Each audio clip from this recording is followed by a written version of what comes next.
صلی اللہ علیہ وسلم۔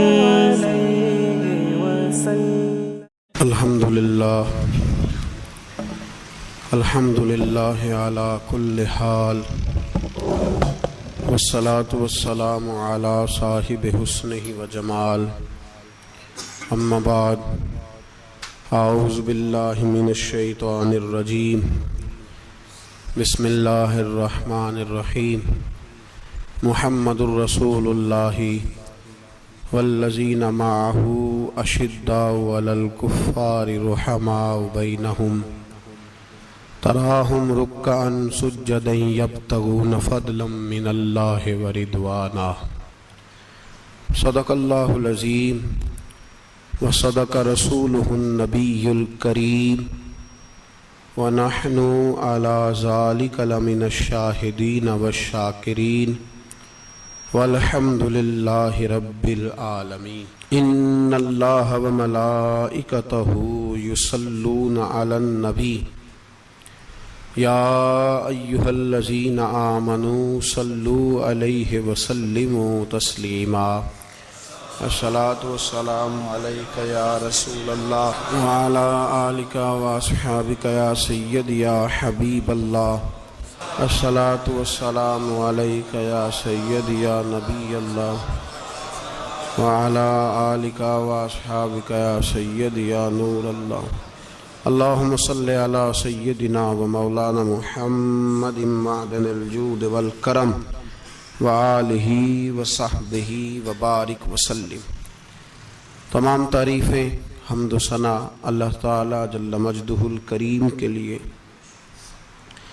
زاں بعد درود و سلام نبی محترم شفیع محتشم آقائے کل ختم رسول دانائے سبل احمد مجتبیٰ جناب حضرت محمد مصطفیٰ علی تحیت و ثنا کی ذات والا صفات کے لیے حمد و ثناء کے بعد،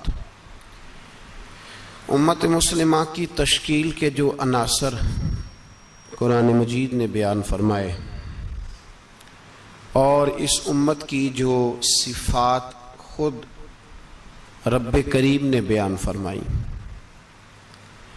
سورہ فتح کی آیت نمبر 29 میں اللہ تعالیٰ نے فرمایا محمد الرسول اللہ، محمد صلی اللہ علیہ وسلم اللہ کے رسول ہیں، والذین معہ اور جو ان کے ساتھ ہیں، اشداء علی الکفار وہ کافروں پر سخت ہیں،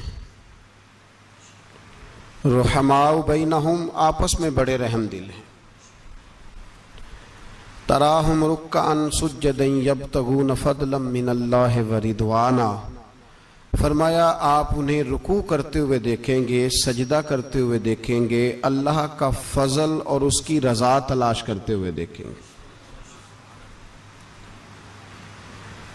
اللہ کریم نے جو صفات بیان کی خاص توجہ کے ساتھ اور تھوڑی سی اس کی گہرائی میں ذرا توجہ فرمائیے گا کہ جو ترتیب قرآن پاک نے عطا فرمائی، فرمایا والذین معہ جو ان کے ساتھ ہیں، ان کی پہلی صفت یہ ہے کہ اشداء علی الکفار وہ کافروں پہ سخت ہیں۔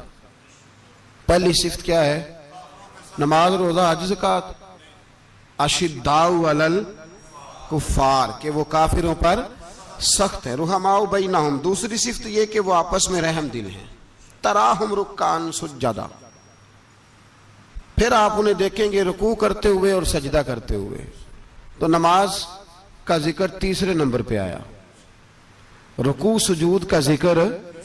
ایمان کے بعد جو پہلی بات ارشاد فرمائی وہ ہے اشداء علی الکفار کہ وہ کافروں پر سخت ہیں، کافروں پر وہ، یہ پہلی صفت ہے اہل ایمان کی۔ اعلیٰ حضرت فاضل بریلوی رحمت اللہ تعالی علیہ ہمیں سبق دیتے ہیں، فرماتے ہیں دشمن احمد پہ شدت کیجئے، دشمن احمد پہ اشداء علی الکفار، دشمن احمد پہ ہلکی پھلکی ان کے ساتھ نفرت نہیں، یہ قرآن مجید کا سبق ہے۔ دشمن احمد پہ شدت کیجئے، ملحدوں سے کیا مروت کیجئے، جو بے دین ہو جائے وہ مروت کے قابل ہمارا عجیب معاملہ ہے، وہ ہمارے بچے کاٹتے ہیں، ہم کہتے ہیں نہیں بات بیٹھ کے کرنی چاہیے.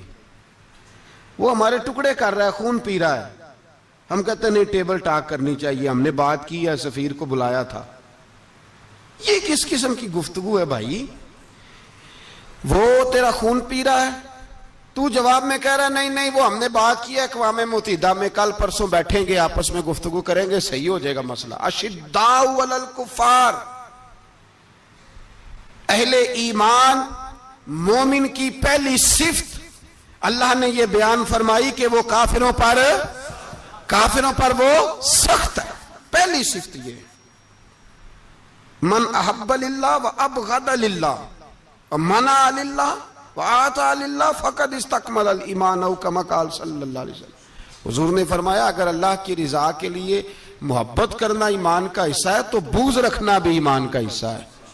اللہ کی رضا کے لیے بغض رکھنا بھی، یہ جو جذبہ ہے نا کفر کے خلاف جذبہ، یہ ایمان کی بنیاد ہے. لوگ کہتے ہیں اسلام محبت سکھاتا ہے. اسلام بھائی کون کہتا ہے اسلام نفرت؟ اسلام سکھاتا ہی محبت ہے، اسلام سکھاتا ہی. لیکن میرے بھائی یہ تو بتلاؤ نا صاحب کہ وہ جو جڑی بوٹی فصل کے ساتھ اگاتی ہے اس کا رنگ ہرا نہیں ہوتا، وہ چہچہاتی لہلہاتی نہیں، کاٹتے کیوں ہو پکڑ کے اسے، دوائی ڈال کے مارتے کیوں ہو؟ اس لیے کہ باقی فصل کو تباہ نہ کرے، باقی فصل کو نقصان. کافر پر جب تو سختی کرتا ہے تو اس کا مطلب یہ ہوتا ہے کہ وہ پھر دوبارہ ظلم نہیں کرتا، وہ زیادتی. ہماری کافر کے حق میں نرمی ہے. سعودی گورنمنٹ کا مراسلہ آیا، انہوں نے کہا جناب ہمیں شکوہ ہے پاکستانی حاجیوں سے کہ حجنے جب جاتی ہیں تو یہ برقع نہیں پہنتی، نقاب نہیں اوڑھتی. یہ باقاعدہ مراسلہ ان کی وزارت حج نے پاکستانی، مجھے چونکہ موقع ملتا رہتا ہے حج ٹریننگ پہ جانے کا تو ہمیں وہ پڑھاتے ہیں، کہتے ہیں جی یہ آپ دیکھ لیں. باقاعدہ مراسلہ آیا، بڑی کھل کے بات کر رہا ہوں ذمہ داری سے. یہ جناب پاکستان کی جو بیبیاں یہاں حج کرنے آتی ہیں وہ بازاروں میں بغیر نقاب کے پھرتی ہیں، وہ کھجوریں خریدنے چاہتی ہیں تو بغیر نقاب کے، خوشبو لینے جاتی ہیں تو بغیر نقاب کے، لہذا انہیں پردہ کراؤ. اگر کوئی بی بی بغیر پردے کے آئی، چلے ایام حج میں تو احرام کی حالت میں تو ہم قبول کر لیں گے، لیکن اگر اس کے علاوہ آئی تو ہو سکتا ہے ڈیبورٹ کر دی جائے. باقاعدہ مراسلہ. عام غریب ملک کی، پاکستان کی، انڈونیشیا کی، سوڈان کی بی بی بغیر پردے کے نہیں جا سکتی، پر ٹرمپ کی بی بی بغیر پردے کے سعودی عرب جا سکتی ہے. ہوں تو چپ کر گئے ہو نا، ویڈیو میری پہ بندی ہے تہاڈی نہیں، فکر نہ کریں، میں سچی بات کر رہا ہوں، سچی بات اور کھری کر رہا ہوں ذمہ داری سے. او بھائی اس کی بی بی پر کوئی پابندی نہیں، کوئی پابندی نہیں. وہاں تم نے تلواریں پکڑ کے رقص کر لیا، وہاں سب جائز تھا. اب تمہیں وہ کدھر گیا متوا جو بھاگ کے آتا ہے کہ گنبد کی طرف منہ نہ کرو؟ وہ کدھر گئے لوگ جو کہتے ہیں جناب دیکھو جی وہ مقدس پاک لوگ ہیں، خبردار ان کی بات نہ کرنا؟ کلیجہ روتا ہے، دل خون کے آنسو روتا ہے. اتنا بڑا حج کا اجتماع ہوا ہے، تمہیں کوئی توفیق نہیں تھی تو وہاں کہنا تھا اس کو، حج پڑھانے والے کو، خطبہ دینے والے کو کہ برما کے لیے دعائی کر دے. کہنا تھا اسے فلسطین کے لیے. بھائی میں جو رونا رو رہا ہوں ذمہ داری سے رو رہا ہوں. خدا را سمجھو، جب تم نے تمہاری اپنی بات آتی ہے تو 34 ملکوں کا اتحاد اکٹھا ہو جاتا ہے، اور جب امت کی بات آئے پھر کوئی پرواہ نہیں. میرے رسول پاک صلی اللہ علیہ وسلم نے جو دین دیا اس کی پہلی شرط یہ ہے اشداء علی، بولیے اشداء علی، کافر پر سختی کرنا پہلا حصہ ایمان کا. رحماء بینہم تو دوسرا نمبر ہے، یہ دوسرا ہے. تمہاری سختی صرف اس کے خلاف ہے جو تمہارے مفادات کو ٹھیس پہنچائے، جو تمہاری سنے نا. حضرت سیدنا فاروق اعظم رضی اللہ، میں تفصیل سے بات کروں گا اگلے جمعے جناب فاروق اعظم کے احوال پر. حضرت عمر فاروق رضی اللہ تعالیٰ عنہ بدر کے میدان میں جب نکلے نا بدر میں، تو حضرت عمر سے حضور نے تجویز مانگی، فرمایا صف بندی کیسے کریں، کس طرح لڑنا ہے؟ جناب عمر فاروق رضی اللہ تعالیٰ عنہ کہنے لگے حضور یہ جتنے آئے ہیں نا کافر لڑنے، یہ کسی کا کوئی چاچا لگتا ہے، کسی کا کوئی ماموں لگتا ہے، کسی کا بھائی ہے، کسی کا بیٹا ہے، تو محبوبہ صف بندی کی کیا ضرورت ہے؟ جو میرے رشتہ دار ہے میرے حوالے کریں، میں گردنیں کاٹ کے آپ کو دیتا ہوں۔ جو ابو بکر کے رشتہ دار ہے وہ ابو بکر کے حوالے کریں، وہ گردن کاٹ کے دے۔ جو علی کا کچھ لگتا ہے وہ علی کے حوالے کرے۔ ہم دنیا کو بتائیں گے کہ اشداء علی الکفار، اشداء علی، اس کے لیے ہمارے پاس سختی ہے، کوئی نرمی، وہ ہمارا سگا بھی ہو تو اس کے حق میں کوئی نرمی۔ حضرت عمر نے اپنے سگے ماموں کی گردن کاٹی بدر کے دن، سگے ماموں کی۔ حضرت ابو عبیدہ بن جراح، سنو، اسلام امن کا درس دیتا ہے، محبت کا درس دیتا ہے، بھائی اسلام ہی تو امن کا درس دیتا ہے، پر جڑی بوٹی کاٹنا بدامنی نہیں ہوتا، ظالم کا ہاتھ پکڑنا بدامنی، اور امن والے اور ہوتے ہیں بزدل، ان دونوں میں فرق ہوتا ہے۔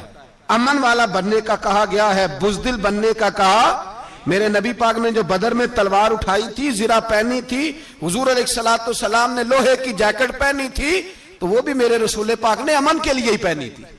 میرے نبی پاک صلی اللہ علیہ وسلم نے احد کے دن جو ہتھیار اٹھائے تھے تو وہ بھی امن کے لیے اٹھائے تھے، وہ بھی امن کے لیے حضور نے ہتھیار اٹھایا تھا۔ ہتھیار اٹھانا بد امنی کی علامت نہیں ہوتا میرے بھائی، یاد رکھیں۔ حضرت ابو عبیدہ بن جراح نے میدان بدر کے اندر جب جنگ کا تبل بجا، حالات بگڑے، جناب ابو عبیدہ بن جراح کہتے ہیں تاریخ نے ایک عجیب موڑ پہ مجھے لا کے کھڑا کیا۔ آپ فرماتے ہیں میرے لیے اللہ نے جو آزمائش رکھی وہ سب سے بڑی رکھی۔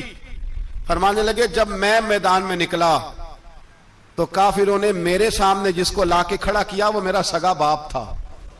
آپ فرماتے ہیں اب مشکل بن گئی، عشق تیاگ دوویں ایک برابر، تے عشق دا سیک ودھیرا، اگ تے ساڑے ککھ تے کانے، تے عشق ساڑے تن میرا، تے اگ دا دارو می تے پانی، کوئی دسے ہیں عشق دا دارو کیڑا، بلے شاہ تھے کچھ بھی نہیں بچدا جتھے عشق ہوراں دا ڈیرا۔ فرمانے لگے اب میرے لیے سامنے باپ، ادھر بیٹا۔ اب فرماتے ہیں دو رستے تھے، باپ بچاؤں یا رسول اللہ کا دین بچاؤں۔ ایک منٹ تھا فیصلہ کرنے کے لیے کہ ابا بچے گا یا دین بچے گا، کفر بچے گا یا اسلام بچے گا۔ فرماتے ہیں میں نے منٹ پورا نہیں سوچا، میں نے تلوار اٹھائی، باپ کی گردن کاٹ کے گرائی اور رسول اللہ کا دین بچا لیا۔ باپ کی گردن کٹ کے گری اور نبی پاک کا دین بچ گیا، بچا لیا رسول اللہ کا دین۔ حضرت عمر نے ماموں کو مارا۔ حضرت مصعب ابن عمیر کہتے ہیں تاریخ مجھے بھی لا کے کھڑا کرتی ہے بدر کے میدان میں، تو کفر کا لبادہ اوڑھ کے جب سامنے آیا تو وہ میرا سگا بھائی تھا، سگا بھائی۔ ہزاروں قومیں وجود میں آئیں دہر میں خشک و تر کے رشتے سے، پر ہم نے بنیاد دوستی رکھی یاد خیر البشر کے رشتے سے۔ سگا بھائی کفر کا نمائندہ بن کے سامنے کھڑا ہوا۔ مجھے اکٹھے کھیلنا بھی یاد تھا، مجھے ایک برتن میں روٹی کھانا بھی یاد تھا، ایک ماں سے لوریاں سننا بھی یاد تھا۔ فرماتے ہیں یہ سارا کچھ یاد تھا، پر اسلام کے حق میں دیا ہوا خطبہ جو محمد عربی نے دیا تھا وہ بھی مجھے یاد تھا، مجھے رسول اللہ کی بتائی ہوئی باتیں بھی۔ فرماتے ہیں میں سارا کچھ بھول گیا، پر مجھے اپنے رسول کا پڑھایا ہوا سبق نہیں بولا، وہ مجھے یاد رہا۔ میں نے پھر سگے بھائی کی گردن کاٹی اور میں نے وہ گردن کاٹ کے حضور کے پاس پیش کی، اور میں نے دنیا کو بتایا کہ ہمارے لیے اصل وہ ہے جو ہمارے رسول ہمیں حکم ارشاد فرماتے ہیں۔ یہ رشتے ہمارے لیے اصل ہمارے جی اچھے تعلقات ہیں۔ کون سے اچھے تعلقات؟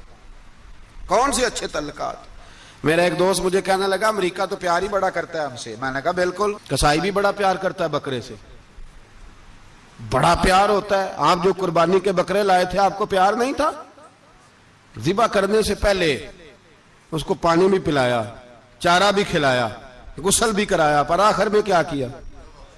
بولے نا جی، یہ والا پیار کرتا ہے امریکہ آپ سے، دیتا ہے کبھی کبھی پیسے، کوئی شک نہیں اس میں۔ وہ کہتا ہے وہاں زلزلہ آیا ہے تو اتنے لاکھ ڈالر دیتا ہوں، فلاں آیا، لیکن وہ والا پیار جو کسائی بکرے سے کرتا ہے، کہتا ہے جب موقع آئے گا تو میں چھری بھی پھیروں گا، اور اپنے وقت پہ آ کے وہ، یہ میری مثال یاد رکھ لینا، امریکہ کا پاکستان سے اور مسلمان سے وہ والا پیار ہے جو بکرے کا